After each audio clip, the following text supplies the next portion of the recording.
Après la surprise de ces législatives anticipées qui ont nettement freiné la déferlante bleu marine, la France cherche donc une majorité parlementaire. Mais cette division inédite de l'Assemblée nationale en 3 blocs, il y a beaucoup d'incertitudes.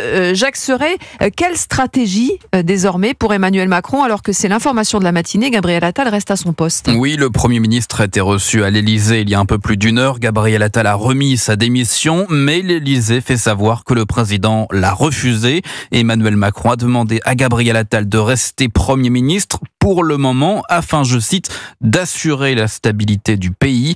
Pas de changement de tête à Matignon et un gouvernement qui ne bouge pas dans l'immédiat. Le statu quo, faute de solution pour Emmanuel Macron. Sa seule option à court terme est de chercher à gagner du temps pour laisser les autres partis s'entre-déchirer, du temps pour convaincre et négocier, du temps pour espérer former une nouvelle coalition composée d'au moins 289 députés.